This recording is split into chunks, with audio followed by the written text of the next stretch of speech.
Hey guys, so we are back with another video. I am Sanjeev and I am Raghav. So ये video है operation स्वदेश Ross thriller operation in Europe and Pakistan Spanish stories episode 51. The liberal Hindu channel से हमने video लिए हाँ. और ये most recommended video है अभी तक के हिसाब से हमारे पास कि कई लोगों ने बोला कि आप इस पर रिएक्ट करें. तो 1 घंटे की वीडियो है दोस्तों और हम लेकिन अब टेंशन मतलब हम लोग बीच बीच में रिएक्ट मतलब बीच में अपने व्यूज देते रहेंगे ताकि आप लोग को मतलब समझ में भी आ जाए, हमें भी बोर ना हो, आपको भी बोर ना हो. बोर तो होगी नहीं, वीडियो मुझे अच्छी लग रही है. मतलब वीडियो काफी अच्छी है क्योंकि ऑपरेशन है, इसके व्यूज भी बहुत ज्यादा है. इतनी बड़ी वीडियो होने के बावजूद भी इसके व्यूज बहुत ज्यादा हैं. सो स्टार्ट करते हैं. हाँ लेट्स गो गाइस. नमस्कार, जय मां भारती. दोस्तों, अगर आपको ये कंटेंट पसंद आ रहा है तो वीडियोस को लाइक कीजिए, शेयर कीजिए और चैनल को सब्सक्राइब जरूर कीजिएगा. सब्सक्राइब करने के बाद बेल आइकन भी जरूर दबाइएगा जिससे कि आपको भविष्य में आने वाले एपिसोड्स का नोटिफिकेशन मिल सके.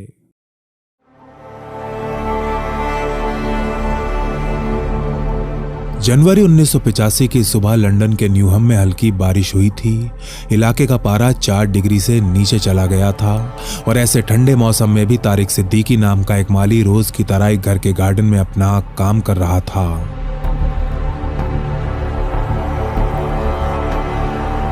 लंदन के सबसे पॉश इलाके में बना ये आलीशान घर एक पाकिस्तानी का है जो पिछले कई दशकों से यूके में रह रहा है. आज की सुबह इस पाकिस्तानी के घर में 3 काले रंग की गाड़ियां प्रवेश करती हैं.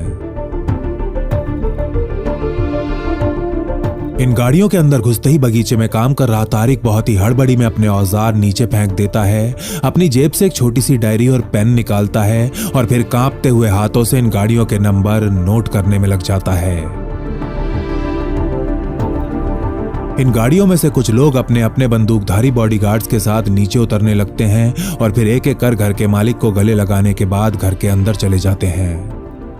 उधर बगीचे से दृश्य देख रहा तारिक इन लोगों के चेहरे को देखने का प्रयास करता हुआ अभी भी अपनी डायरी में कुछ लिखे जा रहा है.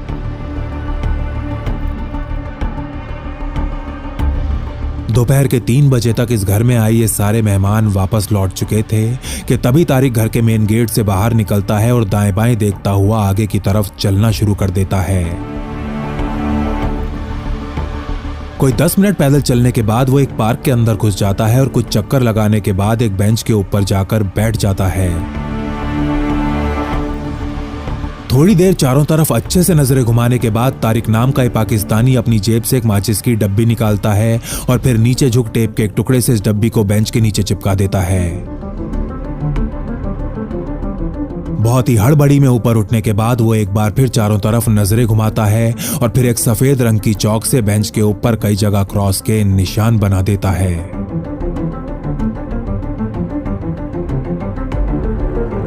कुछ और मिनट इस बेंच पर बिताने के बाद तारिक पार्क से बाहर निकलता है और पास से स्थित पीसीओ से एक नंबर डायल करता है. लेकिन जैसे ही दूसरी तरफ से हेलो की आवाज आती है वो तुरंत फोन काट बहुत ही हड़बड़ी में यहां से निकल जाता है.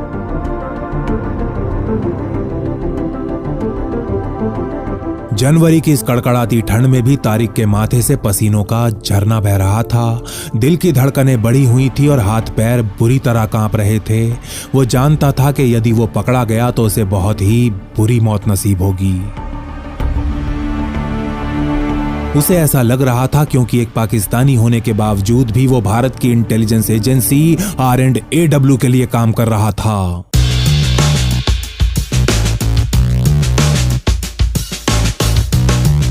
तारिक जिस पाकिस्तानी के घर में माली का काम कर रहा है उसका नाम है अब्दुल खान. ISI के लिए काम करने वाला एक धनवान जिहादी जो पिछले कई सालों से लंदन में बैठा भारत के अंदर आतंक का खूनी खेल खेलता आ रहा है. यूके में रहने वाले कुछ खालिस्तानियों को पैसे खिला पंजाब के गरीब बेरोजगार नौजवानों को देशद्रोही बना रहा है. लेकिन खान के पापों का घड़ा पूरी तरह भर चुका था. लंदन की धरती से भारत के खिलाफ षड्यंत्र रचने वाले ISI के इस गुर्गे को जरा सी भी भनक नहीं थी कि R&AW उसके घर के अंदर घुस चुकी है.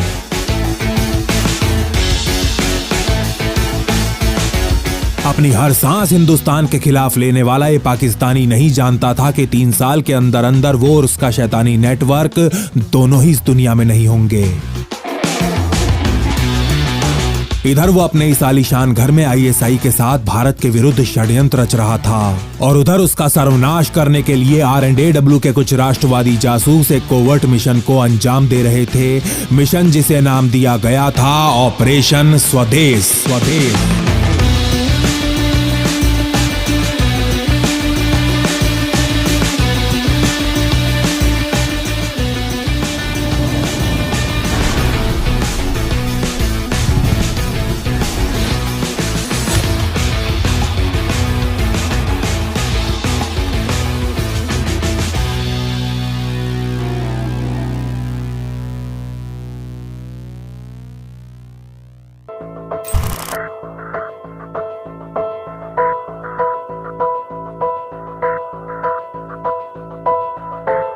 हर सुबह की तरह आज भी पेरिस के 100 साल पुराने कैफे डे फ्लोर के अंदर टीवी पर न्यूज चल रही थी, जिनमें फ्रांस के राष्ट्रपति लोहन फाबियुस की भारत यात्रा के बारे में बताया जा रहा था। उधर भारत में sitting prime minister Indira Gandhi की हत्या कर दी गई थी और फ्रेंच राष्ट्रपति उन्हीं के अंतिम संस्कार में हिस्सा लेने वहां पहुंचे हुए थे। इस कैफे में मौजूद ज्यादातर लोगों की नजरें टीवी के ऊपर गड़ी हुई थी, सिवाय एक आदमी के। सबसे कोने वाली टेबल पर बैठा ये भारतीय पिछले 2 घंटे से कॉफी पीता हुआ अपने सामने पड़ी एक रिपोर्ट में खोया हुआ है। रिपोर्ट जिसके अंदर लिखी बातों ने इसे पिछली सारी रात जगाकर रखा था। कैफे डे फ्लोर के अंदर बैठे इस भारतीय का नाम है संजीव जिंदल और ये पेरिस में एक्टिव R&AW का एक अंडरकवर सीनियर एजेंट है। एजेंट जिंदल अभी कुछ दिन पहले ही लंदन होकर आए थे, जहां उनकी मुलाकात क्लार्क ली नामक एक ब्रिटिश सिविल अधिकारी से हुई थी। लंदन के इमिग्रेशन ऑफिस में काम करने वाले क्लार्क ली को अभी कुछ महीने पहले ही एजेंट जिंदल ने अपना एसेट बनाया था। क्लार्क का काम लंदन से ऑपरेट करने वाले भारत विरोधी तत्वों के ऊपर इंटेलिजेंस इकट्ठी कर पेरिस में एजेंट जिंदल तक पहुंचाना था और अपनी आखिरी रिपोर्ट में उसने अब्दुल खान के ऊपर इंटेलिजेंस भेजी थी। पाकिस्तानी मूल का एक अतिवादी जो पिछले कई सालों से ब्रिटिश धरती का इस्तेमाल कर भारत के अंदर आतंकवाद फैला रहा था। क्लार्क की इस रिपोर्ट के अनुसार पिछले 2 सालों से अब्दुल खान भारत से आए खालिस्तानी भगोड़ों और कुछ स्थानीय नेताओं को आईएसआई से मिलवा रहा था। ये सभी मुलाकात उसके न्यूयॉर्क स्थित घर पर हुआ करती थीं और हर मुलाकात के कुछ ही हफ्तों के अंदर पंजाब में कोई न कोई आतंकी हमला जरूर हुआ करता था। इस रिपोर्ट में 9 दिसंबर 1983 के दिन क्लार्क द्वारा ही भेजा गया चेतावनी से भरा एक मेमो भी शामिल था। आजकल अब्दुल खान आईएसआई द्वारा भर्ती किए गए BN संधू नामक एक भारतीय से लगभग रोज मिल रहा है और मेरे अनुसार इन मीटिंग्स का केवल एक ही मतलब हो सकता है, ये लोग भारत के विरुद्ध कुछ बहुत ही खतरनाक प्लान कर रहे हैं।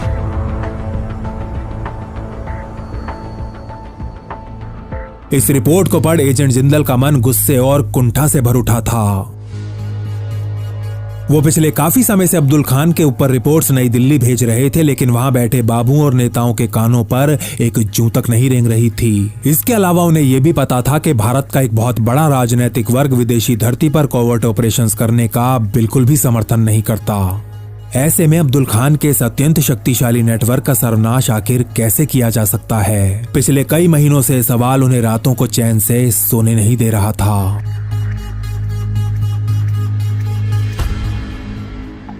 दिसंबर का महीना खत्म होने को आ रहा था। राजीव गांधी को देश का प्रधानमंत्री बने 3 महीने हो चले थे और उनकी सरकार अभी अपने पैर जमाने की कोशिश कर रही थी। ऐसे में एक सुबह R&AW के हेडक्वार्टर्स में अनुज भारद्वाज अपने दिन की शुरुआत करते हैं।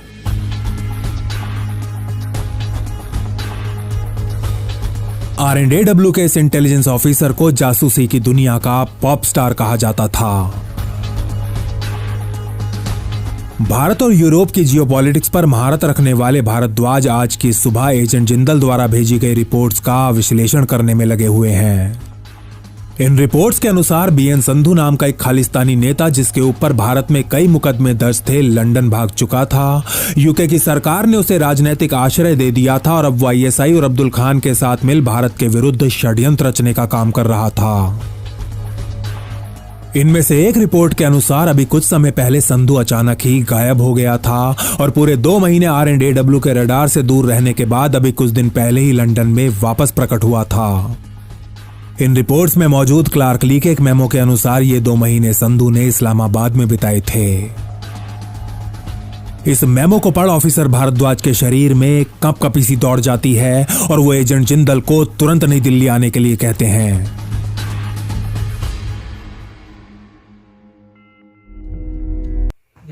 अभी वीडियो कैसी लग रही है आपको? ये वीडियो बहुत ज्यादा इंटरेस्टिंग लग रही है मुझे। इंटेंस भी लग रही है, इंटरेस्टिंग, इंटेंस और कभी थ्रिलर भरा है भाई पूरा का पूरा। अभी तक कितने जो बिगिनिंग हुई है इसकी, ऐसे ही तारिक नाम का शख्स जो पाकिस्तानी है, इंडिया के लिए काम करता है। हाँ, यूके में रॉ के लिए काम करता है, रॉ के लिए काम करता है। और अब्दुल खान के घर के अंदर, अब्दुल खान जो कि ISI के लिए काम करता है। मतलब वो आतंक फैलाता है ऐसा। हाँ, पाकिस्तान का बंदा है और इंडियन पंजाब इलाकों में आतंकवादी हमले करवाने के प्लान्स करता है और एग्जीक्यूट करता है। और पेरिस में एजेंट संजीव जिंदल, आपका नाम?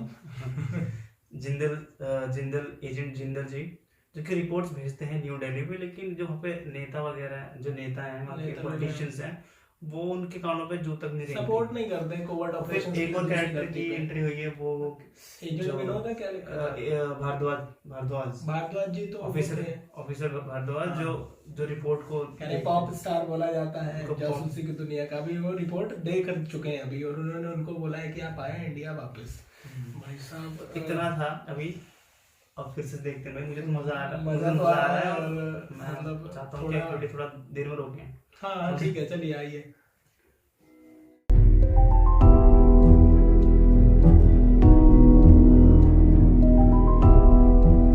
जिंदल यार, मुझे तुम्हारी बात समझ में आ गई है, लेकिन अब मुझे अपनी प्रॉब्लम्स नहीं, ये बताओ कि प्लान क्या है? प्लान सर, हमें कुछ भी करके संधू को ट्रैप करना होगा।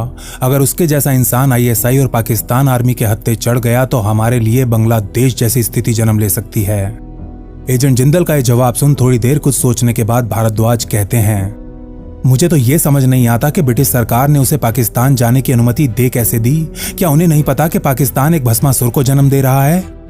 सर, इन अंग्रेजों को काफी समय से ये बात पता है कि पाकिस्तान उनकी धरती से भारत में आतंकियों को सपोर्ट कर रहा है, और इसको लेकर मेरी कुछ MI5 के ऑफिसर से कई बार बात भी हुई है। उन्हें लगता है कि ये लोग ब्रिटेन के खिलाफ कोई गलत काम नहीं कर रहे और इसीलिए भारत सरकार की प्रॉब्लम है, उनकी नहीं। ये सुन थोड़ी देर अपना सर निराशा में हिलाने के बाद भारद्वाज जिंदल से पूछते हैं, तो तुम्हें पक्का विश्वास है ना कि ISI ही संधू को ऑपरेट कर रही है? यस सर, मेरी इंटेलिजेंस के अनुसार खुद ISI चीफ अख्तर अब्दुल रहमान व्यक्तिगत रूप से संधू को सुपरवाइज कर रहा है।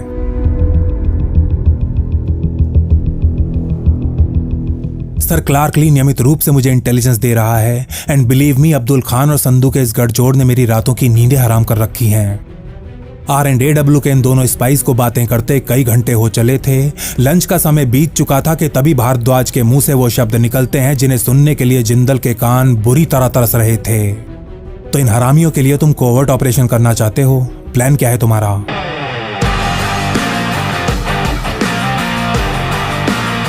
अपने बॉस के मुंह से सुनहरे शब्द सुन एक लंबी सांस लेने के बाद एजेंट जिंदल अपना प्लान सुनाना शुरू करते हैं। सर, मुझे एक स्मार्ट सा एजेंट चाहिए जिसे हमारी लंदन एम्बेसी में अंडरकवर पोस्ट किया जाएगा, और ये एजेंट ही हमारे ब्रिटिश एसेट क्लार्क ली के साथ कोऑर्डिनेट भी करेगा। सर, इस ऑपरेशन की टारगेट लोकेशन लंदन होगी और पेरिस को हम अपना इंटेलिजेंस सब स्टेशन बनाएंगे। ऑपरेशन की ज्यादातर प्लानिंग और मीटिंग्स यहीं पर की जाएंगी। अगले 3 घंटे एजेंट जिंदल से उनका पूरा प्लान सुन भारद्वाज काफी इंप्रेस होते हैं, लेकिन ऐसा व्यक्त नहीं होने देते। तुम्हारा ये प्लान तो ठीक ठाक ही लग रहा है, लेकिन ये बताओ कि इस ऑपरेशन के लिए कोई नाम भी सोचा है? नहीं सर, एक्चुअली मैं चाहता हूं कि नामकरण आप करें। एजेंट जिंदल से सुन कई मिनट तक कुछ सोचने के बाद ऑफिसर भारद्वाज कहते हैं, ठीक है तो फिर विल कॉल इट स्वदेश, ऑपरेशन स्वदेश।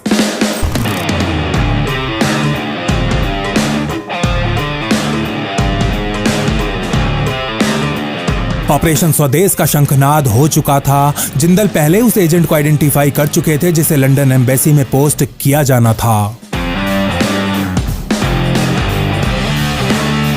R&AW के इस स्पाई को कोड नेम दिया गया था मोहन नारायणन। भारद्वाज ने खुद इस एजेंट को अपने हाथों से ट्रेन किया था और ये दोनों प्राग में कई कोवर्ट ऑपरेशंस को सफलतापूर्वक अंजाम दे चुके थे। जर्मन, फ्रेंच, इंग्लिश, हिंदी और पंजाबी जैसी भाषाओं में महारत रखने वाले नारायणन को तुरंत प्राग से लंदन जाने का आदेश दे दिया जाता है।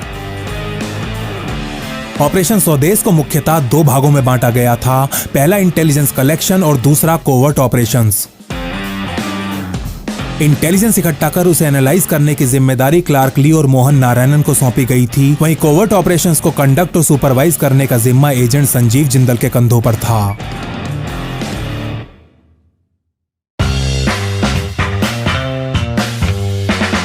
जनवरी के आखिरी हिस्से में एक दिन एजेंट जिंदल ऑस्ट्रिया की राजधानी वियना में स्थित कैफे आइडा में बैठे हुए थे। अपने स्वभाव के ठीक उलट आज काफी ज्यादा नर्वस दिख रहे एजेंट जिंदल यहाँ अपनी एक बहुत पुरानी इन्फॉर्मर सोफी नॉर का इंतजार कर रहे थे। वियना के एक एनजीओ में काम करने वाली ऑस्ट्रियन नागरिक सोफी ने हिस्ट्री में ग्रेजुएशन की हुई थी और करीब 3 साल पहले वियना में हुई एक ह्यूमन राइट्स कॉन्फ्रेंस के दौरान वो एजेंट जिंदल से मिली थी। सोफी साउथ एशिया के ऊपर अच्छा खासा ज्ञान रखती थी और पाकिस्तान की कट्टर आलोचक भी थी और उसकी इन्हीं 2 बातों ने पहली मुलाकात में ही एजेंट जिंदल का मन जीत लिया था। सोफी भी जिंदल की राजनीति, आतंकवाद और शीत युद्ध के ऊपर नॉलेज की कायल हो गई थी और इसीलिए जिंदल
2 साल पहले एजेंट जिंदल वियना में एक्टिव थे और एक दूसरे नाम से जाने जाते थे।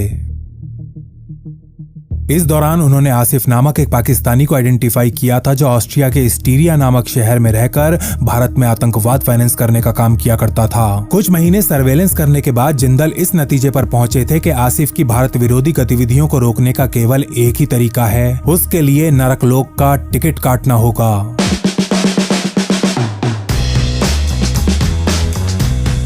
आसिफ को मार्क करने के बाद एजेंट जिंदल सोफी को एक्टिवेट कर देते हैं। अब सोफी को एक महिला एसेट के रास्ते आसिफ को ट्रैप करना था और एमिलिया कोड नेम वाली इस महिला एसेट को ट्रेन और हैंडल करने का काम उसी के जिम्मे था। स्पाई टेक्निक्स और सेल्फ डिफेंस के ऊपर चली कुछ हफ्तों की ट्रेनिंग के बाद सोफी उस बार में आना जाना शुरू कर देती है जहां आसिफ हर रात आया करता था। ट्रेन करने के अलावा सोफी ने एमिलिया की लुक्स पर भी काफी काम किया था। उसके बाल जो पूरी तरह भूरे थे उन्हें काला कर दिया गया था। उसकी नीली आंखों में भूरे रंग के कॉन्टैक्ट लेंस लगा दिए गए थे और एक डाइट एक्सपर्ट की मदद से उसका वजन भी काफी कम करवा दिया गया था।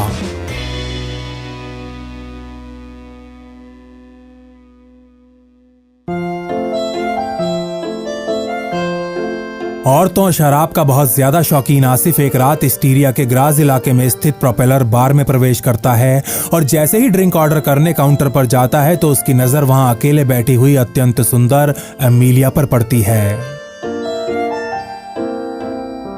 एमिलिया भी इस हट्टे कट्टे पाकिस्तानी नौजवान को देख मुस्कुराने लगती है।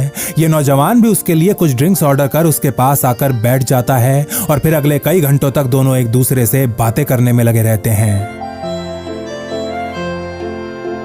रात के करीब 2 बजते बजते आसिफ ठीक ठाक नशे में आ चुका था और अब एमिलिया भी अपने घर जाना चाहती थी। आसिफ उसे घर ड्रॉप करने की ऑफर देता है और वो भी इसके लिए तैयार हो जाती है, लेकिन गाड़ी में बैठते ही ये दोनों अपने आप को एक दूसरे को छूने से नहीं रोक पाते। अभी आसिफ एमिलिया को किस कर ही रहा था कि तभी उसको पीछे हटाते हुए वो उससे कहती है, गाड़ी में सब कुछ करोगे क्या? कहीं और चलते हैं ना। इसके बाद आसिफ एमिलिया को अपने घर ले आता है और उसके लिए ड्रिंक्स तैयार करने में लग जाता है। ड्रिंक्स मैं बना लूंगी, आप प्लीज कुछ खाने को ले आओ ना, बहुत तेज भूख लगी है। अपने पेट को पकड़े मासूम आवाज में अमीलिया ये कहती है और आसिफ खुशी के मारे उछलता हुआ फटाफट किचन के अंदर चला जाता है।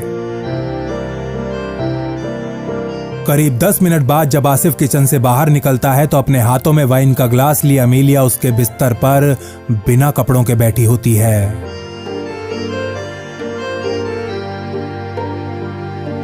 ये देखते ही आसिफ एक बंदर की तरह छलांग मार पलंग के ऊपर चढ़ जाता है और जैसे ही अमीलिया को किस करने की कोशिश करता है वो अपना ग्लास उसके होठों से लगा देती है और काम की भूख में अंधा हो चुका आसिफ एक घूंट में पूरी ड्रिंक खाली कर अमीलिया के साथ हम बिस्तर हो जाता है।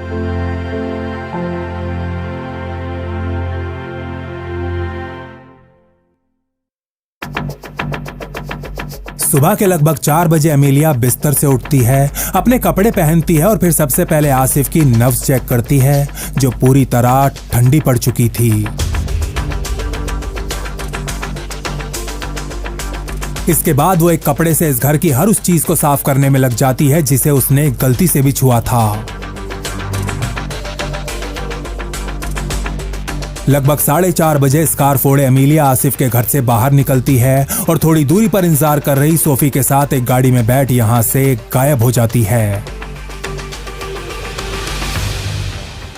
ये विदेशी धरती पर R&AW का एक ब्लैक ऑपरेशन था जिसमें एक महिला एसिड का इस्तेमाल कर टारगेट को जहर देकर खत्म किया गया था। अब यह ऑपरेशन तो सफल रहा था लेकिन जिंदल की समस्या ये थी कि उन्होंने इस ऑपरेशन को बिना ऊपर से परमिशन लिए अंजाम दिया था। वो जानते थे कि आज नहीं तो कल इस ऑपरेशन की खबर नई दिल्ली तक पहुंच ही जाएगी और जब ऐसा होगा तो उन्हें फील्ड से हटा हमेशा हमेशा के लिए एक डेस्क के पीछे बिठा दिया जाएगा और यदि ऐसा हुआ तो इसका सबसे ज्यादा नुकसान उनको नहीं बल्कि उनके देश को होगा।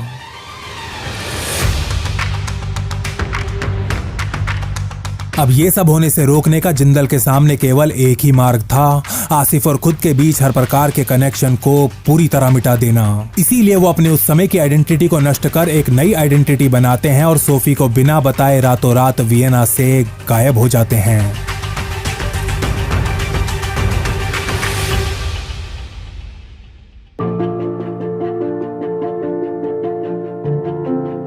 आज वियना के इस कैफे में सोफी का इंतजार कर रहे जिंदल की आंखों के सामने ऑस्ट्रिया का वो पूरा ऑपरेशन फ्लैश कर रहा था। जब वो यहाँ आएगी तो मैं उससे क्या कहूंगा और किस मुंह से कहूंगा। अभी जिंदल ये सोच ही रहे थे कि तभी अपने कंधे पर डिजाइनर पर्स टांगे सोफी कैफे में प्रवेश करती है और सीधा जिंदल की टेबल पर आकर बैठ जाती है। तो तुम्हारे सोशलिस्ट लीडर को आखिर जवाहरलाल नेहरू अवार्ड मिल ही गया। अभी सोफी ठीक से बैठी भी नहीं थी कि जिंदल उसे चिढ़ाना शुरू कर देते हैं। एक्सक्यूज मी, लेकिन क्रीजगी ने ऑस्ट्रिया के लिए बहुत कुछ किया है। जिंदल को फटाक से वापस उत्तर देते हुए सोफी उनसे कहती है, आज हमारे देश में जो थोड़ी सामाजिक समानता है ना, उसमें उनका बहुत बड़ा योगदान है। असल में ये दोनों ऑस्ट्रिया के चांसलर डॉक्टर ब्रूनो क्रीजगी की बात कर रहे थे जो पिछले 13 सालों से अपने इस पद पर आसीन थे। तुमने मुझे यहाँ क्रीजगी और नेहरू की बातें करने के लिए बुलाया क्या? ये कहते हुए सोफी एक सिगरेट जलाती है और फिर गुस्से से लाल अपनी आंखों से जिंदल को घूरने लगती है। अरे मैं तो मजाक कर रहा था यार सोफी, गुस्सा क्यों कर रही हो? अभी जिंदल की ये बात पूरी भी नहीं हुई थी कि मेज पर आगे की तरफ झुकते हुए सोफी कहती है, तो क्या लगा था तुम्हें? तुम 2 साल बाद एक दिन अचानक मुझे मिलने के लिए बुलाओगे और मैं तुम्हें गले लगा लूंगी? सच बताऊं तो अब मैं शायद तुम्हें जानती ही नहीं हूं। मुझे नहीं पता संजीव कि तुम मेरे दोस्त हो या दुश्मन। भावुक हो रही सोफी के शब्द सुन जिंदल चुप बैठने में ही अपनी भलाई समझते हैं। ऑपरेशन पूरा होने के बाद एसिड्स को डंप करना उनके काम का हिस्सा था और वो ऐसा पहले कई बार कर चुके थे, लेकिन डंप किए गए एक सबकॉन्शियस एजेंट को दोबारा एक्टिवेट करना ये उन्होंने पहले कभी नहीं किया था। देखो संजीव, मैं खुद एक प्रोफेशनल हूं और तुम्हारे प्रोफेशन की मजबूरियों को समझती हूं। मैं तो बस इतना चाहती हूं कि तुम मुझसे सिर्फ और सिर्फ सच बोलो। थोड़ी देर तक एक दूसरे के गिले शिकवे दूर करने के बाद आखिर जिंदल काम की बात पर आ ही जाते हैं। तुम्हें हरप्रीत आहूजा के बारे में कुछ पता है? आजकल वो कहाँ है और क्या कर रहा है? हाँ, वो इंडियन, वो तो हमारे एनजीओ में काम करता था लेकिन 1 साल पहले ही नौकरी छोड़कर चला गया। तुम्हें उससे क्या काम है? सोफी प्लीज कुछ भी करके मेरे लिए उस आदमी को ढूंढ निकालो, मुझे उसकी बहुत जरूरत है। नरमी से भरी आवाज में कहते हुए जिंदल $10,000 से भरा एक लिफाफा टेबल के ऊपर रख देते हैं। डोंट वरी संजीव, वो हरप्रीत मुझे बहुत पसंद करता था। ये कहते हुए सोफी जिंदल की तरफ आंख मारती है और टेबल पर पड़े उस लिफाफे को उठा वहां से चली जाती है। कुछ क्षण उसको जाते हुए देखने के बाद जब जिंदल की नजरें वापस टेबल पर आती हैं तो सोफी के कप के नीचे एक कागज का टुकड़ा रखा होता है जिसके ऊपर उसके घर का फोन नंबर लिखा हुआ था।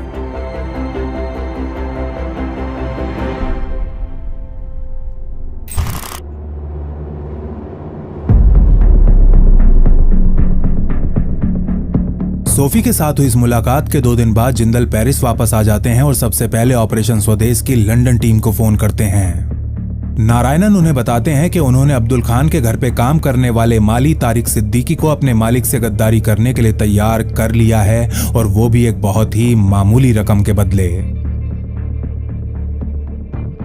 नारायणन और क्लार्क की ये चाल खान संधू नेक्सस के ऊपर एक कड़ा प्रहार साबित होने वाली थी। डिफेक्ट होने के केवल कुछ ही दिनों के भीतर तारिक कुंटलों के हिसाब से इंटेलिजेंस उपलब्ध करा चुका था। इंटेलिजेंस जिसमें खान के घर आने वाले लोगों के नाम और गाड़ियों के नंबर शामिल थे। तारिक की सूची में ज्यादातर नाम आईएसआई, पाकिस्तान आर्मी, पाकिस्तान के सिविल अधिकारी और खालिस्तानियों के थे।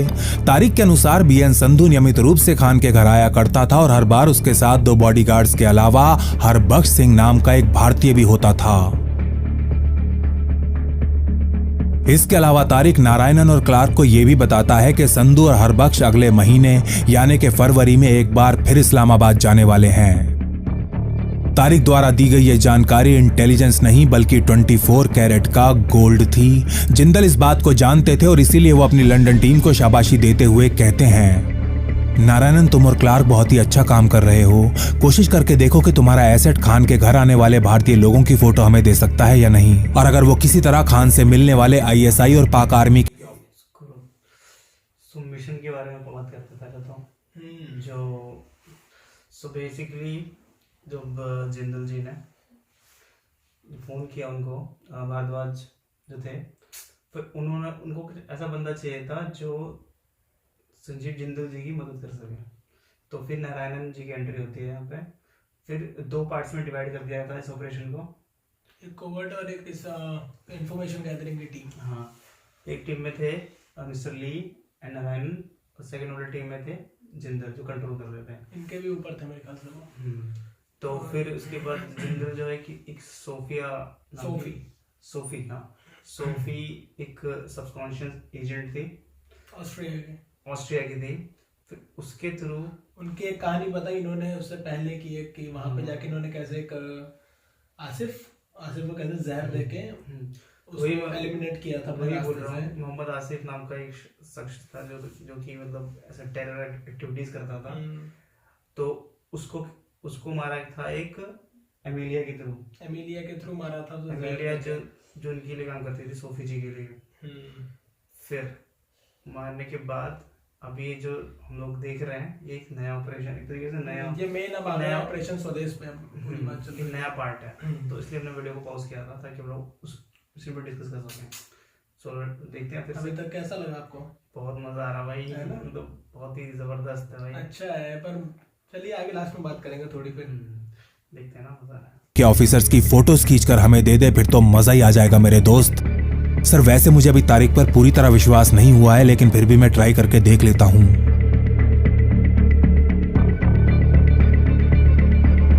इस बातचीत के कुछ दिन बाद नारायणन जिंदल को बताते हैं कि काफी कोशिश करने के बाद भी तारिक ने फोटो खींचने से तो साफ मना कर दिया, लेकिन $5000 के बदले उसने खान के घर आने वाली कई दर्जन चिट्ठियां उन तक जरूर पहुंचा दी।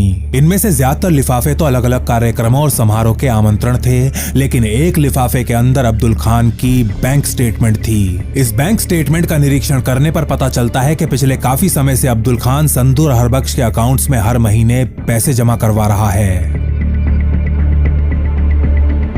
तारिक को ग्रूम करने के साथ साथ नारायणन और क्लार्क अपने प्लान बी पर काम करना भी शुरू कर देते हैं। प्लान जिसके तहत अब संधू के नेटवर्क के अंदर सेंध लगाई जानी थी। काफी सोच विचार करने के बाद नारायणन इस प्लान के लिए संधू के करीबी हरबख्श सिंह के चचेरे भाई अमरजीत को मार्क कर लेते हैं। हरबख्श की ही तरह अमरजीत भी एक खालिस्तानी था। वह भी कुछ दिन पहले ही भारत से लंदन आया था और आजकल ब्रिटिश सरकार से आधिकारिक आश्रय प्राप्त करने के प्रयासों में लगा हुआ था।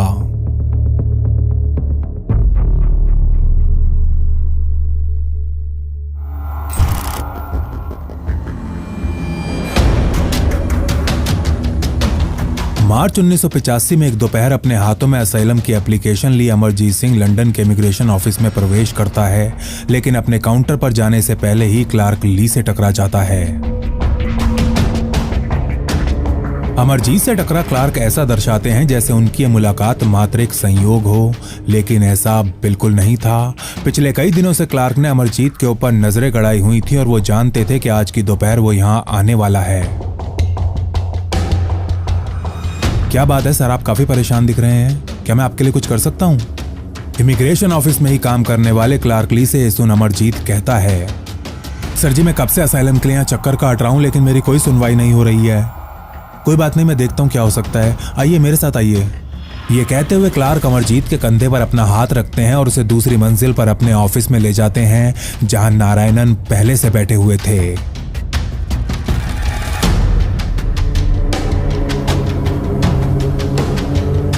अंदर घुसते ही इधर क्लार्क अपने ऑफिस का दरवाजा बंद करते हैं और उधर नारायणन अमरजीत की गर्दन पकड़ उसका मुंह टेबल पर गाड़ देते हैं।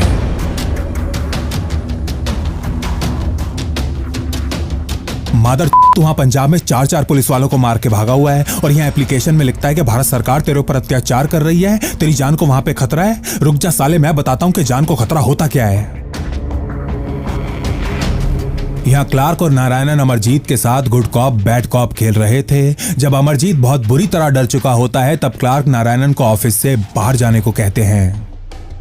देखो अमरजीत, ये इंडियंस बहुत ज्यादा गुस्से में हैं और तुम्हें अभी के अभी गायब कर देना चाहते हैं, लेकिन अगर तुम हरबख्श के खिलाफ हमारी मदद करो तो मैं तुम्हारी जान बचा सकता हूं और यहाँ असाइलम दिलवाने में भी तुम्हारी हेल्प कर सकता हूं। सर मेरी फैमिली अभी भी वहां पंजाब में ही है, मेरे 2 बच्चे हैं और मैं उन्हें यहाँ लाके बस अच्छी एजुकेशन देना चाहता हूँ और कुछ नहीं।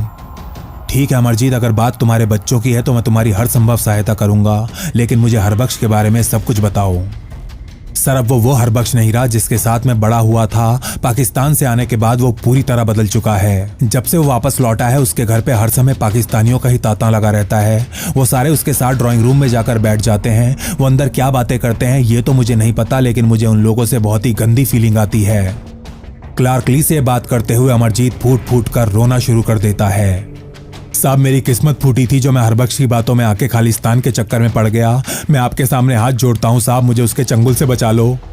अमरजीत से सहानुभूति जताते हुए क्लार्क उससे कहते हैं, तुमने कभी उसे रोकने की कोशिश क्यों नहीं की? अगर वो पाकिस्तानियों से मिल रहा है तो जरूर भारत के खिलाफ ही कुछ प्लान कर रहा होगा ना। साहब जरा मेरी हालत तो देखिए, मैं तो एक एक दाने के लिए हरबख्श का मोहताज हूं। मैं उसके सामने आवाज कैसे उठा सकता हूं साहब?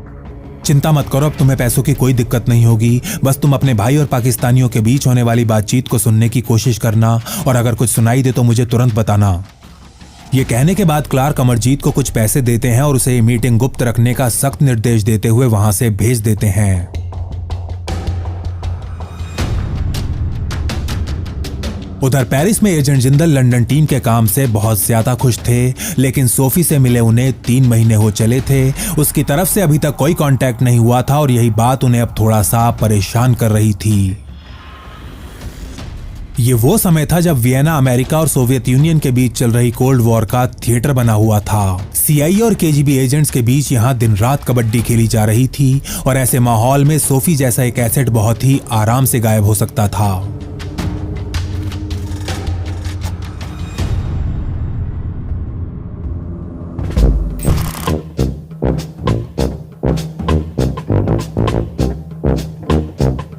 सोफी को ले एजेंट जिंदल परेशान तो चल रहे थे, लेकिन उसे फोन कर अपनी ये बेकरारी उसके सामने उजागर नहीं करना चाहते थे।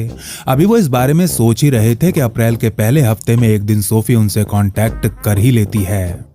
इससे पहले कि तुम चिल्लाना शुरू करो, मैं तुम्हें बताना चाहती हूँ कि I have got something for you. क्या तुम वीकेंड पर यहाँ आ सकते हो? आ ही जाना, मैं तुम्हारा इंतजार करूंगी।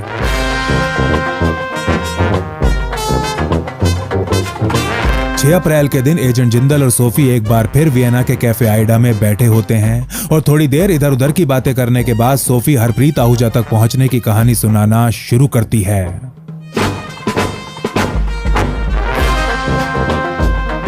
जनवरी में जिंदल से मिलने के तुरंत बाद ही सोफी ने हरप्रीत को ट्रैक करना शुरू कर दिया था। ये खोज उसे ऑस्ट्रिया के कई शहरों से होते हुए अंत में इंसब्रक ले गई थी। इस शहर में कुछ दिन पूछताछ करने के बाद सोफी एक मामूली से भारतीय रेस्टोरेंट पहुंची थी, जहां हरप्रीत एक मैनेजर की नौकरी कर रहा था। हरप्रीत को इतनी दयनीय दशा में देख सोफी अवाक रह गई थी। उसे समझ नहीं आ रहा था कि सामाजिक मुद्दों को लेकर इतना ज्यादा सक्रिय रहने वाला एक पढ़ा लिखा युवक ऐसी गुमनामी की जिंदगी आखिर कैसे जी रहा है। हरप्रीत सिंह आहूजा भारतीय मूल का एक सिख युवक जिसने ऑस्ट्रिया आने से पहले कैलिफोर्निया में एक भारतीय व्यापारी के साथ 1 साल तक काम किया था।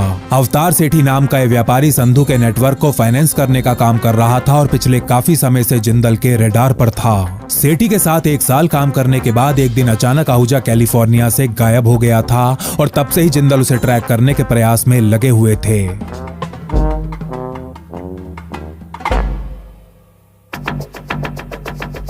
आज वियना के इस कैफे में बैठी सोफी जिंदल को बता रही थी कि कैसे उसने आहूजा को इंसब्रक के एक मामूली से रेस्टोरेंट में ढूंढ निकाला था।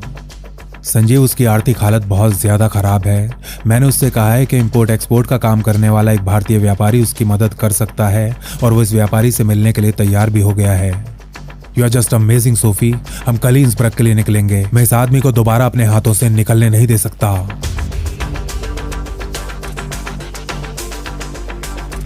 अगले दिन की दोपहर होते होते सोफी और जिंदल ट्रेन से इंसब्रक पहुंच जाते हैं और यहाँ के कैफे मुंदिंग में आहूजा का इंतजार करने लगते हैं। थोड़ी देर बाद कैफे में आहूजा की एंट्री होती है और वो जिंदल और सोफी के पास आकर बैठ जाता है। वैसे तो जिंदल के पास उसके लिए कई सवाल थे, लेकिन सबसे पहले वो ये जानना चाहते थे कि उसने अमेरिका में अपनी इतनी आलीशान जिंदगी को आखिर क्यों छोड़ दिया था। सर, वह अमेरिका में अपनी जिंदगी से मुझे कोई प्रॉब्लम नहीं थी। जिंदल को एक व्यापारी समझ रहा आहूजा कॉफी के कुछ घूंट भरने के बाद अपनी आप बीती सुनाना शुरू करता है। मैं तो वहां अच्छा खासा पैसा कमा रहा था और बहुत ज्यादा खुश भी था, लेकिन जिन लोगों में सेठी का उठना बैठना था वो मुझे कतई पसंद नहीं थे। उनमें से ज्यादातर ISI, पाकिस्तान आर्मी और खालिस्तानी आतंकी हुआ करते थे। अपना कॉफी का कप नीचे टेबल पर रखते हुए आहूजा बहुत ज्यादा भावुक आवाज में आगे कहता है, सर, वो अवतार सेठी पैसों के लिए अपनी आत्मा बेच चुका है। वो आदमी एक गद्दार है और संधू के साथ मिलकर भारत के अंदर आतंक का व्यापार कर रहा है। सर, मैं भारत में कांग्रेस सरकार का कट्टर विरोधी हूँ, लेकिन एक देशद्रोही हरगिज नहीं हूँ। मैं सेठी जैसे घिनौने आदमी के साथ और काम नहीं कर सकता था और इसीलिए उसे बिना बताए एक दिन अचानक वहां से गायब हो गया था। एजेंट जिंदल को विश्वास हो जाता है कि हरप्रीत आहूजा सच बोल रहा है और संधू और सेठी के ऊपर उनकी इंटेलिजेंस बिल्कुल सटीक है। हरप्रीत, मैं इंपोर्ट एक्सपोर्ट का कोई काम नहीं करता, बल्कि R&AW के लिए काम करता हूं।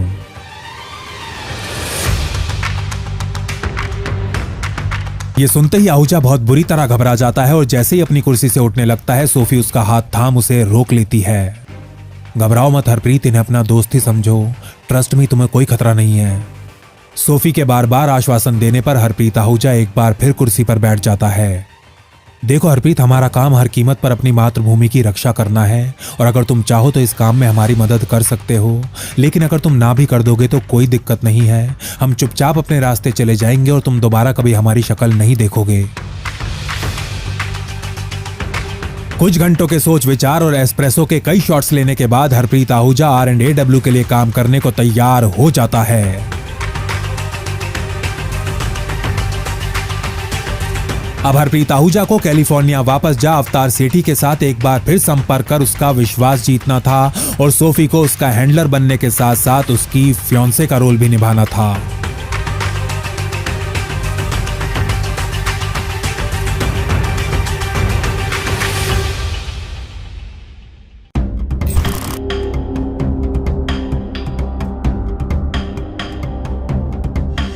उधर लंदन में एस्पियोनाज का ये मैच खेल रहे क्लार्क और नारायणन एक के बाद एक चौके छक्के मारने में लगे हुए थे। तारिक तो इन एजेंट्स की उम्मीदों से कहीं ज्यादा कारगर साबित हुआ ही था, लेकिन अब अमरजीत भी हरबख्श की गतिविधियों के ऊपर जानकारी देना शुरू कर चुका था। उसने अपने भाई के ISI हैंडलर का नाम क्लार्क को दे दिया था। ISI का वरिष्ठ ऑफिसर पाकिस्तान एम्बेसी में एक डिप्लोमेटिक कवर में पोस्टेड था और काफी समय से हरबख्श को भारत के अंदर आतंकी हमलों की लोकेशंस और प्लान्स देने का काम कर रहा था। जून का आगमन होते होते ऑपरेशन स्वदेश की टीम हरबख्श के ऊपर अच्छी खासी इंटेलिजेंस इकट्ठा कर चुकी थी और अब एक्शन लेने का समय आ चुका था।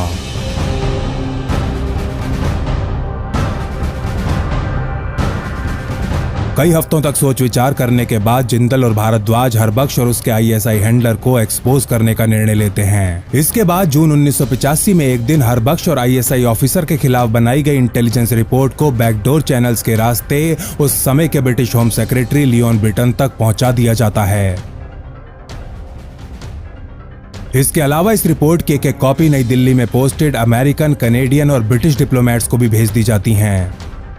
वेल्डन जिंदल, हमारी रिपोर्ट को देख अंग्रेज बहुत ज्यादा शर्मिंदा हैं। हरबख्श जल्द ही बेघर हो जाएगा और अब इसे इस दुनिया में पाकिस्तान के अलावा कोई आश्रय नहीं देने वाला।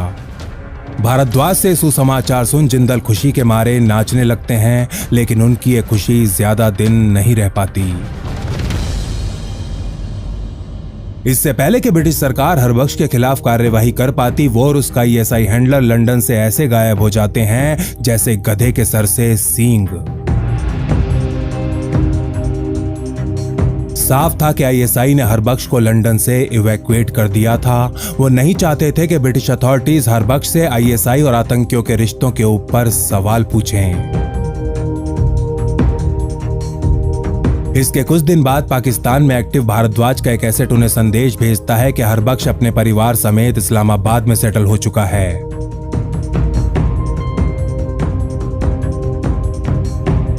भारद्वाज को यह जानकारी मिलने के ठीक 2 महीने बाद अगस्त 1985 में एक दिन पाकिस्तान के N5 नेशनल हाईवे पर रॉन्ग साइड से आ रहा एक ट्रक हरबख्श की गाड़ी से टकरा जाता है।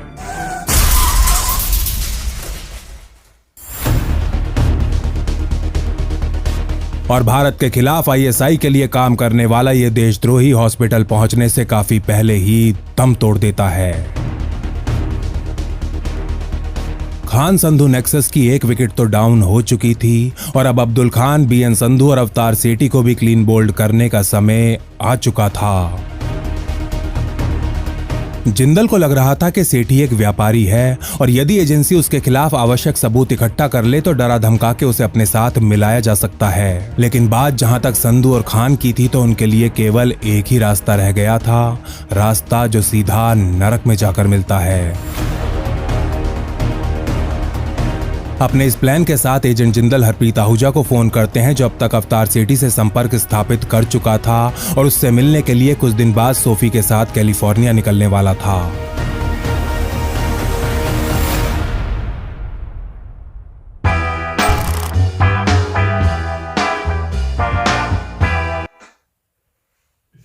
इतना खतरनाक किया ना ऑपरेशन, अभी तक तो कैसे कैसे चल रहा है, लोगों को पता भी नहीं है। तो इस वाले पार्ट में ये था कि जो तारिक था वो मतलब काफी नखरे कर रहा था, लेकिन इसको जब पैसे दिए तो उसने बहुत सारी चिट्ठियां वगैरह दी, उनकी चिट्ठियां दी हैं और इधर सोफी ने उनको ढूंढा, हरप्रीत आहूजा को, उन्होंने फिर अमर सेठी के पास फिर से कांटेक्ट बनाया अपना, और उसको अमरजीत सिंह को भी धरा गया था क्योंकि पकड़ा गया और उसको बोला गया कि भाई तू ऐसे क्यों कर रहा है, ठीक है तो हमारे लिए काम कर, एक तरीके से है ना, वी विल हेल्प यू, क्योंकि उसको अपने बच्चों की फिक्र थी, भाई एजुकेशन वगैरह कर लेते हैं वो सब। तो फिर वो तो हरबख्श का भी अपने उसका नाम क्या था, उसका दोस्त था चचेरा भाई तो उसका बड़ा हुआ था, लेकिन फिर वो बोलने लग गया कि भाई कि वो ऐसी गतिविधियों में आ गया जो मुझे पसंद नहीं थी, लेकिन मेरी माली हालत इतनी अच्छी नहीं थी, मैं क्या बोलता उसको जब मैं उस पे आश्रित हूं तो ये सब हुआ।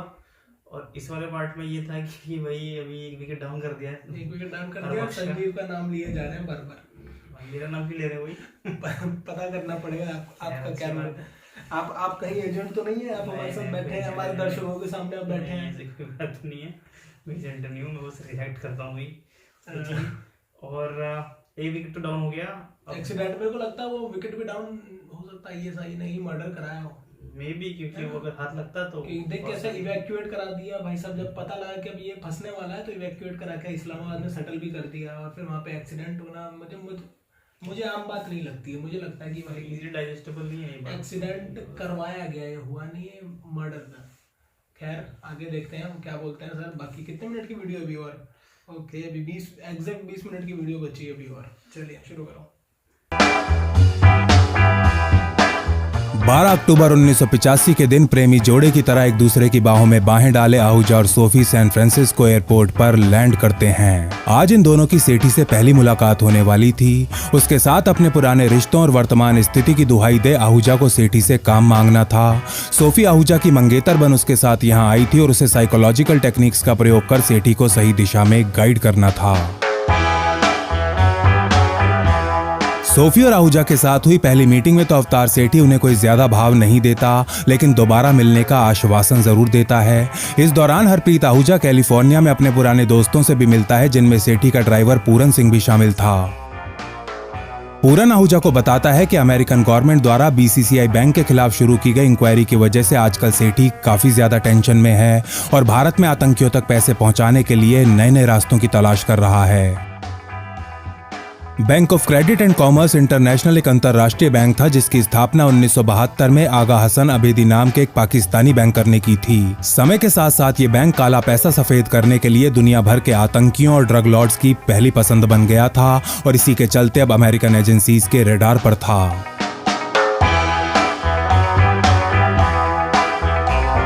इस जानकारी से लैस सोफी और आहूजा सेठी से अपनी दूसरी मुलाकात करते हैं। इस मीटिंग में आहूजा सेठी को आश्वासन देता है कि वो ऑस्ट्रिया में अपने कॉन्टैक्ट्स का इस्तेमाल कर आतंक की फाइनेंसिंग करने में उसकी काफी मदद कर सकता है। आहूजा के साथ साथ सोफी भी सेठी को अपने प्रभावशाली कॉन्टैक्ट्स का लालच देती है और काफी देर सोच विचार करने के बाद वो एक बार फिर आहूजा को अपनी कंपनी में जॉब ऑफर कर देता है।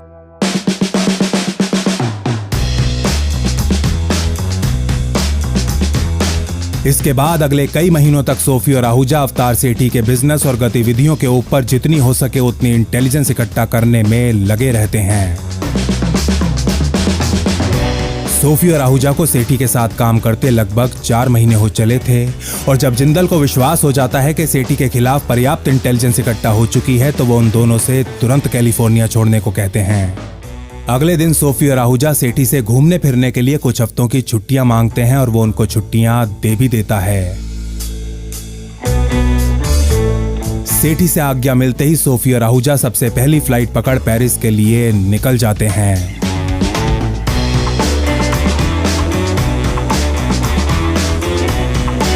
मार्च 1986 में एक दिन अवतार सेठी सैन फ्रांसिस्को के अपने आलीशान ऑफिस में बैठा काम कर रहा था कि तभी उसकी सेक्रेटरी उसके ऑफिस में प्रवेश करती है। सर, आपसे कोई मिलने आया है, कह रहा है कि इंडियन एम्बेसी में काम करता है। ये सुन अवतार सेठी थोड़ा सा चौंक जाता है। डिप्लोमेट्स का उसके ऑफिस में आना जाना एक बहुत ही आम बात होती थी, लेकिन वो सभी डिप्लोमेट्स पाकिस्तानी होते थे, भारतीय नहीं। ठीक है, उसको अंदर भेज दो, सेठी अपनी सेक्रेटरी से कहता है और ठीक 15 सेकंड बाद सूट बूट पहने 6.5 फुट का एक लंबा चौड़ा आदमी उसके ऑफिस में प्रवेश करता है और उसको अपना आईडी कार्ड दिखाते हुए उसके सामने कुर्सी पर बैठ जाता है।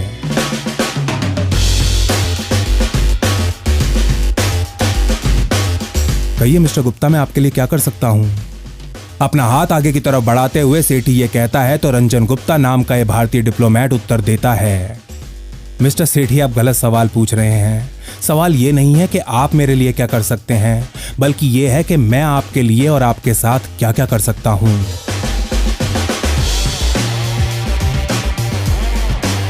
ये सुन थोड़ा सा डर चुका सेठी इससे पहले कुछ बोल पाता मिस्टर गुप्ता आगे कहते हैं, नहीं मिस्टर सेठी, घबराने की कोई जरूरत नहीं है। अरे आज तो आपका बहुत ही लकी दिन है। आज मैं आपका दोस्त जो बनकर आया हूं, लेकिन दोस्ती की ऑफर केवल कुछ ही घंटों के लिए वैलिड है।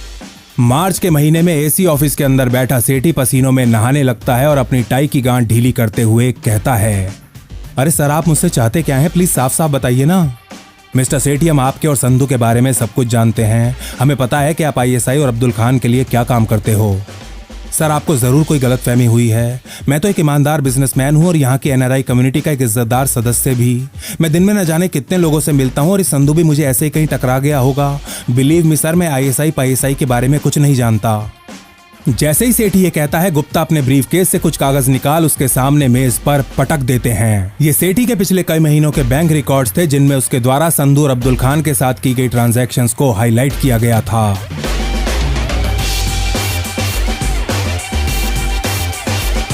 अपने बैंक रिकॉर्ड्स एक अजनबी के हाथों में देख सेठी के पैरों तले जमीन खिसक जाती है और इससे पहले कि वो कुछ बोल पाता, गुप्ता टेबल के ऊपर संधू और खान द्वारा उसको भेजी गई चिट्ठियों की फोटोकॉपीज भी दे मारते हैं।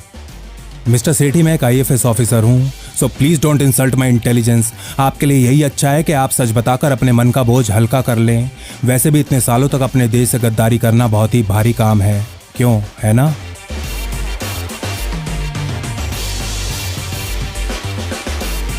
इस पॉइंट पर अवतार सेठी टूट जाता है और एक बच्चे की तरह फूट फूट कर रोना शुरू कर देता है। हाँ सर, हाँ, मैं खान और संधू के साथ कई सालों से काम कर रहा हूँ। ISI ने संधू को भारत के अंदर आतंकी हमले करवाने के लिए भर्ती किया हुआ है सर। बुरी तरह टूट चुका सेठी तोते की तरह खान संधू नेक्सस का पूरा कच्चा चिट्ठा सुनाना शुरू कर देता है। थोड़ी देर बाद गुप्ता उसे सैन फ्रांसिस्को में स्थित R&AW के एक सेफ हाउस ले जाते हैं, जहां नारायणन पहले से ही मौजूद थे।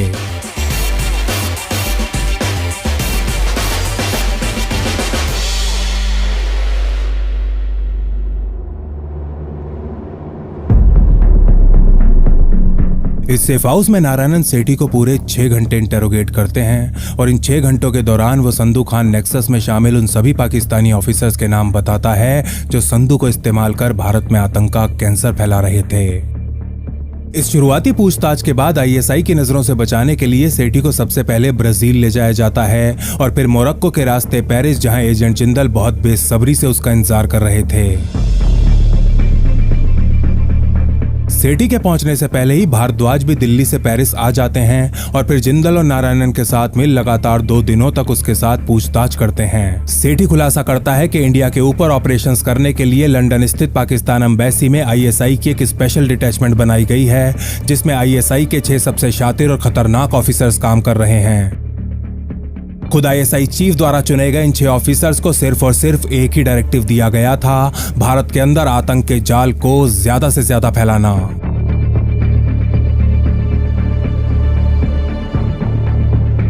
सेठी के अनुसार वर्तमान में महमूद नाम का एक ISI ऑफिसर संधू और खान को हैंडल कर रहा था।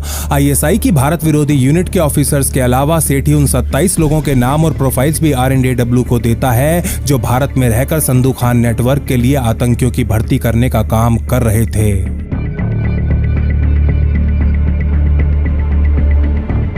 सेठी से जितनी हो सके उतनी जानकारी निकलवाने के बाद जिंदल उससे पूछते हैं, ISI के इन कुत्तों की अगली चाल क्या है? सर, वो तो मुझे नहीं पता, लेकिन मैं पता करने की कोशिश कर सकता हूं। इसके बाद एजेंट जिंदल सेठी को एक बहुत छोटा सा टेप रिकॉर्डर दे जल्द से जल्द संधू खान नेटवर्क की अगली चाल पता लगाने को कहते हैं।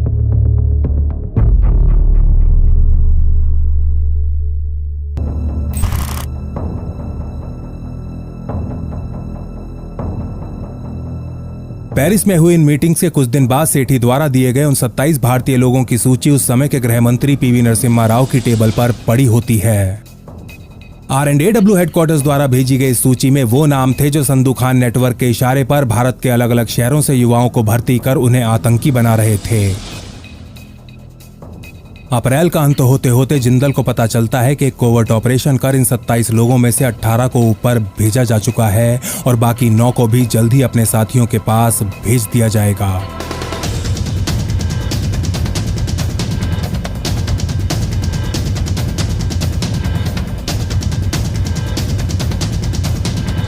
उधर जुलाई के पहले हफ्ते में अवतार सेठी अपने कहे अनुसार एजेंट जिंदल को एक ऑडियो टेप डिलीवर करता है। उसके द्वारा रिकॉर्ड की गई इस टेप में संधू खान और ISI के कुछ ऑफिसर्स भारत में अपने ऑपरेशंस को एक बहुत बड़े पैमाने पर फैलाने की बात कर रहे थे। लंदन में पोस्टेड पाकिस्तानी इंटेलिजेंस का एक सीनियर ऑफिसर इस टेप में ये कहते हुए सुनाई दे रहा था, इस टाइम हिंदुस्तान की मुआशी हालत काफी ज्यादा खराब है।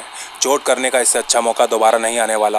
अब इन छोटे मोटे हमलों से काम नहीं चलेगा, हमें कुछ बड़ा करना होगा और इसके लिए आप लोगों को बहुत बड़े पैमाने पर भर्तियां करनी होंगी। वैसे जनरल साहब आपके काम से बहुत ज़्यादा खुश हैं और उन्होंने आपका बजट भी काफ़ी बढ़ा दिया है। आप लोग जितनी ज़्यादा भर्तियां करेंगे आपका बैंक बैलेंस भी उतना ही बढ़ता जाएगा।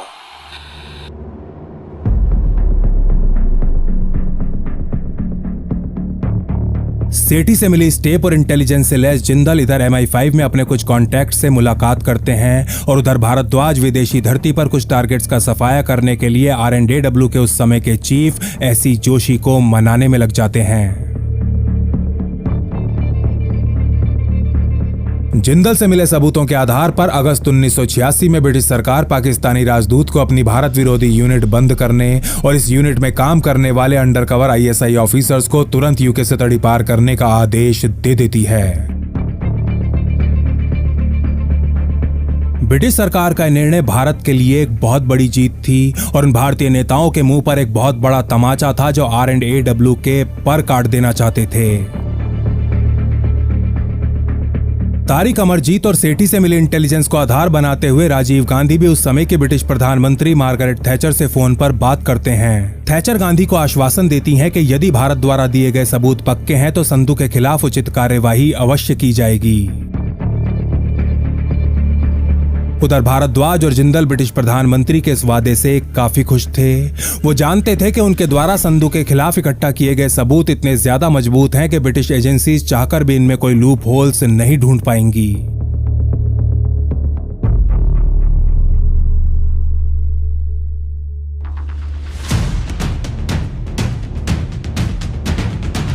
राजीव गांधी और थैचर के बीच हुई इस फोन कॉल के लगभग 3 महीने बाद एक दिन संधू के दरवाजे पर एक दस्तक होती है।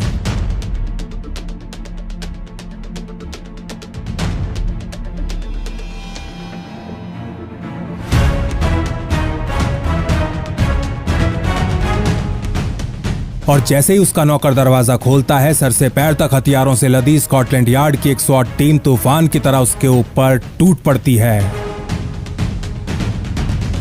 अगले 3 दिनों के दौरान BN संधू समेत उसके 5 सबसे करीबी साथियों को स्कॉटलैंड यार्ड द्वारा गिरफ्तार कर लिया जाता है। इन गिरफ्तारियों के कुछ दिन बाद भारत सरकार एक आधिकारिक बयान जारी कर पाकिस्तान और उसके द्वारा लंदन से की जाने वाली आतंकी गतिविधियों की खुलकर आलोचना करती है। संधू खान नेक्सस के खिलाफ R&AW के ऑपरेशन स्वदेश ने लंदन में ISI के नेटवर्क को काफी हद तक कमजोर कर दिया था, लेकिन अब्दुल खान अभी भी खुला घूम रहा था। ब्रिटिश सरकार ने उसको हाथ लगाने से मना कर दिया था और वो अभी भी भारत विरोधी गतिविधियों को फिर से जीवित करने के प्रयासों में लगा हुआ था। तारिक द्वारा दी गई जानकारी के अनुसार उसे ये लगने लगा था कि संधू के जेल जाने के बाद R&AW उसका पीछा करना छोड़ चुकी है। खान ये सोचकर बहुत ज्यादा खुश था कि R&AW का असली टारगेट संधू था, वो नहीं, और R&AW भी उसकी खुशफहमी को भंग नहीं करना चाहती थी।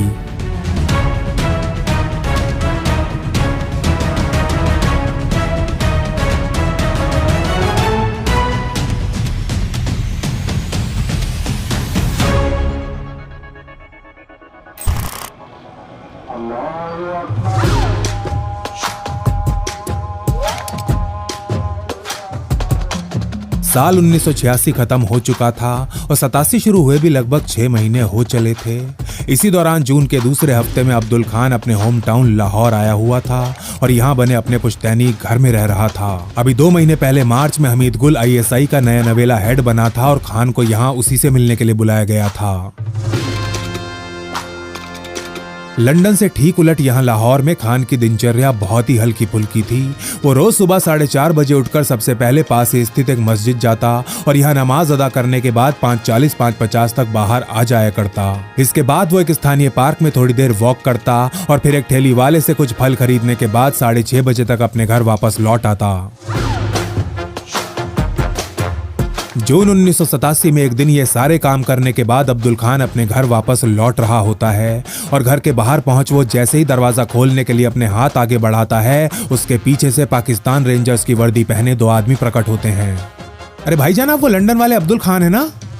खान को सलाम करने के बाद इनमें से एक रेंजर ये कहता है तो थोड़ा सा हिचकिचाने के बाद वो उत्तर देता है, जी हाँ, मैं ही अब्दुल खान हूँ, कहिए क्या खिदमत कर सकता हूँ आपकी। भाईजान, आपके बारे में बहुत सुना है, बस एक बार आपसे मिलने की तमन्ना थी। वो आपके नेक कामों से खुश होकर भारतीय हुकूमत ने आपके लिए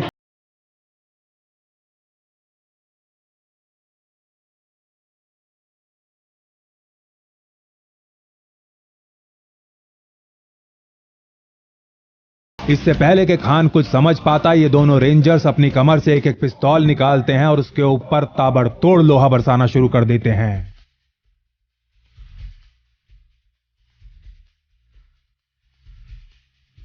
गोलियों की आवाज सुन लोग अपने घरों से बाहर निकलने लगते हैं तो ये दोनों बिजली की फुर्ती से पास ही खड़ी अपनी यामाहा मोटरसाइकिल पर बैठ यहाँ से निकल जाते हैं। कोई 15 मिनट बाद एक सुनसान जगह पर खड़े ऑटो के पास रुकते हैं, अपनी वर्दी उतार सादे कपड़े पहनते हैं और फिर बाइक और वर्दी दोनों को आग लगा ऑटो में बैठ लाहौर की सड़कों में खो जाते हैं।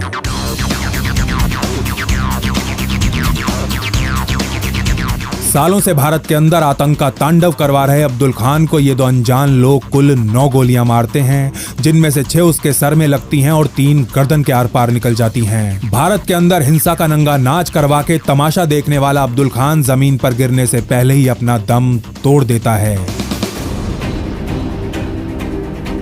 एक अखबार को दिए इंटरव्यू में लाहौर पुलिस कहती है कि यह मामला बिजनेस से जुड़ी एक बहुत पुरानी व्यक्तिगत दुश्मनी का है और उन्होंने 2 अज्ञात आदमियों के खिलाफ केस दर्ज कर लिया है। इधर लाहौर प्रशासन ये दर्शाने का प्रयास कर रहा था जैसे बिल्कुल रूटीन सा मैटर हो, लेकिन उधर 400 किलोमीटर दूर ISI हेडक्वार्टर्स में एक भूचाल सा आ गया था।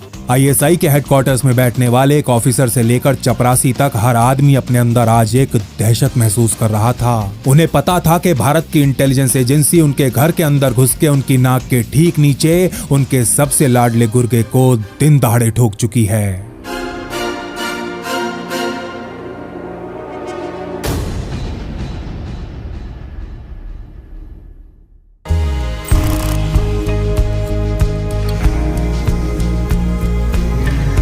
कुछ दिन बाद अनुज भारद्वाज को अपने एक पाकिस्तानी एसेट से जानकारी मिलती है कि लाहौर में हुए अब्दुल खान के अंतिम संस्कार में कई बड़े लोगों ने हिस्सा लिया और उसके ताबूत पर रखे फूलों में एक गुलदस्ता ISI के चीफ हमीद गुल का भी था।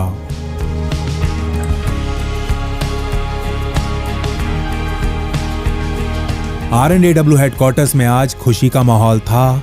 जब से ऑपरेशन स्वदेश शुरू हुआ था ऐसे बहुत ही कम अवसर आए थे जब RNAW के ये एजेंट्स एक साथ एक छत के नीचे आराम से बैठे हों, लेकिन आज वो मौका आ जाता है। इंटेलिजेंस ऑफिसर अनुज भारद्वाज, एजेंट संजीव जिंदल और एजेंट मोहन नारायणन सब एक साथ एक कमरे में बैठे हुए थे और पिछले 2.5 साल में पहली बार ये तीनों अपने काम को छोड़ बाकी सारी बातें कर रहे थे। नारायणन लंदन से अपने साथ सिंगल मॉल्ट विस्की की 25 साल पुरानी 2 बॉटल्स लेकर आए थे और इनको खोलने का इससे अच्छा मौका नहीं हो सकता था। हर प्रकार की टेंशन से फ्री RNAW के ये देशभक्त जासूस आज विस्की के पैग लगाते हुए एक दूसरे की खूब टांग खींच रहे थे, जी खोल के हंसी मजाक कर रहे थे। जिंदल भी आज काफी समय बाद जी भर के शराब पीते हैं और ठीक ठाक सा नशा होते ही उन्हें सोफी की याद आने लगती है। ऑस्ट्रियन मूल की एक RNAW एसेट जो आज यहाँ ऑपरेशन स्वदेश की सफलता को सेलिब्रेट करने के लिए मौजूद तो नहीं थी, लेकिन इस कमरे में मौजूद हर आदमी को यह बात अच्छे से पता थी कि उसके योगदान के बिना इस ऑपरेशन को अपने निष्कर्ष तक नहीं पहुंचाया जा सकता था।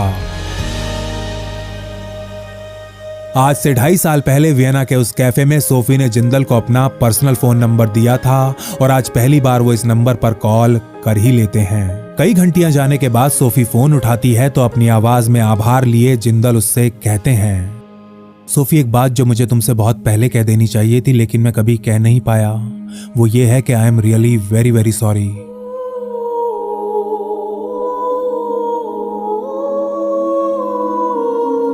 ऑस्ट्रिया के उस ऑपरेशन के बाद मैं तुम्हें बिना कुछ बोले गायब हो गया था। ऐसा इसलिए नहीं था कि तुम मेरे लिए कोई खतरा बन गई थी, बल्कि मेरे अंदर तुम्हें अलविदा कहने की हिम्मत ही नहीं थी। मैं जानता हूं कि मेरे साथ काम करते करते तुम मुझे पसंद करने लगी थी। तुम्हारा वो आकर्षण एक तरफा नहीं था सोफी।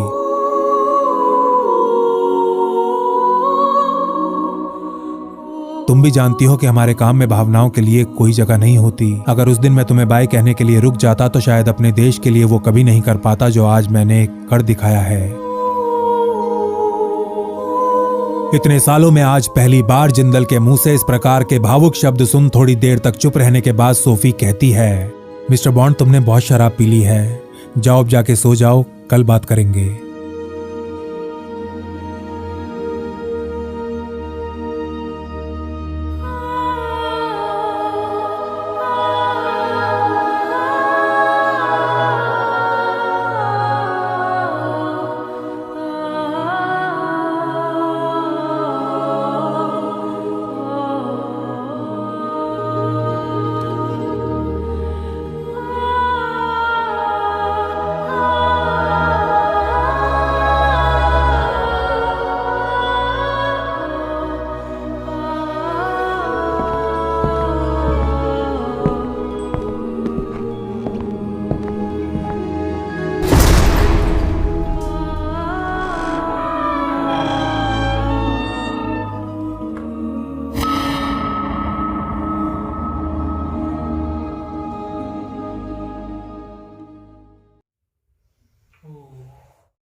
कैसी थी? तो यार लास्ट में इमोशनल थोड़ा हो गया कि यार क्या ही मतलब, ऐसा तो मैं इतना भावुक तो मैं कोई मूवी देख के भी नहीं हुआ भाई, मतलब एंड मतलब बेटर देन बॉलीवुड मूवीज। ये हाँ। 1 घंटे की वीडियो ना बेटर है, बहुत बेटर है। और इसमें सब बताया गया है कि ऑपरेशन के अंदर क्या था, क्या चीजें करी, कौन कौन से लोग थे, क्या क्या इन्फोज मिली उनको, क्या इंटेलिजेंस मिली, और उसके अकॉर्डिंग उन्होंने एक्शन लिया, और एक्शन भी इस तरह से लिया ना किसी को पता भी नहीं चला, और एकदम सफाई से कर दिया सब कुछ। लगभग 2.5-3 साल ऑपरेशन चला है ना? 2.5-3 साल, और कितने सेक्रीफाइसेस इसमें होते हैं, बहुत- इमोशनल सेक्रीफाइस करते हैं लोग इसमें अपना। बताया भी गया है कि कैसे कि पाकिस्तानी एम्बेसी में ऐसे लोग थे जिसके अंदर जो लोग आईएसआई के लिए काम कर रहे थे। दोनों तरफ होते हैं यार, इंडिया उनके भी कुछ एजेंट्स इंडिया में होंगे, इंडिया के भी वहाँ है ना? हाँ, और खालिस्तान वगैरह के बारे में बताया, खालिस्तानी आतंकवादी संगठन। तरीके से वो इंडिया के अगेंस्ट ही बोलते हैं। और तो मैं जो एंड वाला देख के ना मैं काफी इमोशनल था वो कि Emotional हो गया, यार बोल भी उसने नहीं पा रहा 2.5 इसीलिए। साल बाद बोला उसने, और उसके बाद लिखा था कि उसके बाद कभी इन दोनों ने अपनी फीलिंग शेयर नहीं की। ऑब्वियसली बात है, प्रोफेशनल दोस्तों ऐसा है ना कि मतलब अब नहीं कर सकते यार। अब अगर अपने कलीग से प्यार करना चाहोगे तो कर ही नहीं सकते, बिकॉज अगर प्यार कर लोगे तो आप कमजोर पड़ जाओगे। सही बस ये बात है। बात है। और फिर ऐसे प्रोफेशन में प्यार के लिए कोई जगह नहीं। ऐसे There is no लोग place जिनको for that. दुनिया नहीं जानती, जो कहानियां नहीं पता है, कितने सेक्रीफाइसेस हैं इन लोगों को देश के लिए, जो पता ही नहीं है, कभी पता भी नहीं चलेंगे। कितने होंगे ऐसे लोग, कितने होंगे? और ये सेक्रीफाइसेस बहुत ज़्यादा बड़े होते हैं, क्योंकि ये लोग अपनी फैमिली से नहीं मिल पाते हैं, कुछ नहीं कर पाते। ये लोग बस अपने काम को लेके इतने ज़्यादा लीन होते हैं, इतने ज़्यादा फोकस्ड होते हैं, इतने ज़्यादा कंसंट्रेटेड होते हैं कि क्या ही बताऊं मैं। बस काम काम काम, और बस इनका काम। प्रेम होता है सिर्फ देश के लिए, देश बस देश प्रेम। प्रेम। और कोई देश नहीं। प्रेम इनके ही अंदर नहीं, सबके अंदर होना चाहिए। बिल्कुल क्योंकि देश प्रेम से बड़ा प्रेम कोई नहीं होना चाहिए। सही बात है, उससे बड़ा कुछ नहीं है भाई, राष्ट्र भक्ति से बड़ी कोई भक्ति नहीं। तो बहुत अच्छी वीडियो थी, आपने रिकमेंड किया था, हमें अच्छा लगा है देख के, इसलिए हमने एक ही शॉट में पूरी वीडियो रिकॉर्ड कर दी है। क्योंकि फिर हम पार्ट्स में करते तो आप लोगों को इतना मजा नहीं आता, और हमें भी नहीं आता टुकड़ों में हमें भी करना। आता। हमें फिर मन करता है कि मैं देखनी है देखनी देखनी देखनी, फिर हम देखने जाते हैं तो फिर फ्लो टूट जाता है यार टूट वीडियोस का, जाता है। कि अच्छा ऐसा था ऐसा था ऐसा था। बहुत ही और सबसे खतरनाक वो था कि जब रॉ के एजेंट्स सामने जाके शूट आउट कर दिया उसे पाकिस्तान के अंदर, एंड में तो एपिक था यार, एपिक। एंड में तो वही कि भाई आप अब्दुल्ला है, पूछा आप अब्दुल्ला है, कहता है हाँ, भारत सरकार आपके काम से बहुत खुश है। we have a gift for you। लोहा भर दिया उनके दिमाग में, और जरूरी है हर एक दुश्मन को एलिमिनेट करते रहना। ऐसे तो कितने केसेस होंगे ना? ऐसे बहुत सारे केसेस होंगे, बहुत तो मतलब बहुत तो आए भी नहीं होंगे। मतलब हम लोग सामने। कहते हैं कि यार बॉम्ब विस्फोट हो गया देश में, ये हमला हो गया, क्या कर रही है हमारी एजेंसियां, सब बोलते ये हैं। जो- सोचो कितने सारे फेल्स करते हैं जो हमें पता नहीं, फेल कर देते हैं ऑपरेशन तो लोगों के, नहीं तो कितने हमले अगर वो ना करें वर्क। और जो ये बम विस्फोट वगैरह होते हैं, इसके पीछे काफी साजिश होती है, काफी स्ट्रैटेजी होती है, तो ये लोग करते अपने हैं। देश के लेकिन भी बहुत लोग मिले रहते हैं यार। इसको फेल करने के लिए ना जिंदल जैसे लोग, भारद्वाज जैसे लोग, नारायण नारायण जैसे लोग, ली जैसे लोग, सोफी जैसे लोग हमेशा खड़े होंगे और इनको एलिमिनेट कर देंगे। और जरूरी भी है देश बचाना। बहुत है यार, बहुत लोग हैं ऐसे जो नहीं चाहते। पाकिस्तान तो खैर भूल ही जाओ, उनका तो काम ही यही है। एक लोग मेरे को लगता है उस देश ने जन्म इसलिए लिया है कि भैया इंडिया में कुछ ना कुछ करते रहो, अपने काम पे ध्यान दें तो अच्छा रहेगा। बाकी ऑपरेशन अच्छा था ये, और स्वदेश- कहानियाँ मतलब मेरे को तो और मजा आएगा, और अगर होंगी तो और भी देखेंगे इससे रिलेटेड कहानी। अगर दोस्तों अगर आपको कोई ऐसा वीडियो मिले तो हमें जरूर भेजना, हम भी देखेंगे और रिएक्ट भी करेंगे उस पर। बिल्कुल, और क्या, हमें भी और हमें अच्छा लगेगा सुन के हमारी एजेंसी इसके बारे में। आज तक हम न्यूज में आता है कि भाई बॉम्ब विस्फोट हो गया, लोग कमेंट करते हैं कि क्या कर रही है एजेंसियां, क्या कर रही है, ये कर रही है एजेंसियां, जो आपको नहीं पता ना कितने हमले उन्होंने ऐसे रोक दिए हैं जो और तबाही मचाते हैं देश में। इन लोगों का क्या, इनको एक गलती से भी अगर सक्सेस हो जाए तो भाई वो न्यूज में आ जाता है कि भैया हो गया। कितने हमले रोके होंगे इन्होंने, कितने हमले। और दोस्तों ये पता है, ये इंटेलिजेंस जो होती है ना हमारी, हीरो हो गई, मतलब ऐसी इंटेलिजेंस अगर जरा से भी गलती करती है ना तो दे गॉट कॉट, सही बात पकड़े है, जाएंगे वो लोग। मौत है भाई अगर पकड़े गए दूसरे देश में। और पकड़े जाने के बाद बस पकड़े जाना नहीं होता, कंट्री के लोगों को जवाब देना पड़ता है। जितने ऊपर बैठे हैं लोग उनको जवाब देना पड़ेगा कि भाई तुम लोग ये कर रहे थे।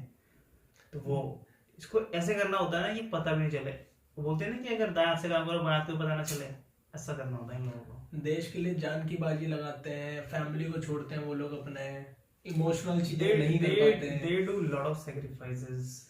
कीमत नहीं है उसकी यार, कोई आंक नहीं सकता उसे आदमी। Yeah, exactly। उसको हम सिर्फ फील कर सकते हैं और समझ सकते हैं, और हम क्या कर रहे हैं और हम कैसे देश के लिए हम कुछ कर सकते हैं, उसकी तरफ ध्यान दे तो अच्छा रहेगा। बहुत सही वीडियो थी यार, बाकी तो काफी बड़ी हो गई ये वीडियो, तो अब हम आपसे अलविदा चाहेंगे और मिलेंगे आपको नेक्स्ट वीडियो में। और आप हमें बताइएगा, बाकी इस वीडियो का ओरिजिनल लिंक डिस्क्रिप्शन में, आप जाके डायरेक्ट भी देख सकते हैं इसको, और लाइक करें, इनके चैनल को सब्सक्राइब करें, और do follow us too, follow करें, लाइक करें, सब्सक्राइब करें, ताकि हमें और मोटिवेशन मिले और हम और सारी वीडियोस पे रिएक्शन आपको पहुंचाएं अपना। दोस्तों बेल आइकन दबा देना, क्योंकि अगर हम जब भी कोई नया वीडियो रिएक्ट करेंगे ना तो तुरंत आपको नोटिफिकेशन आ जाएगा और फिर आप देख सकते हैं आप लोग। बिल्कुल बिल्कुल, yes. So till then take care, bye.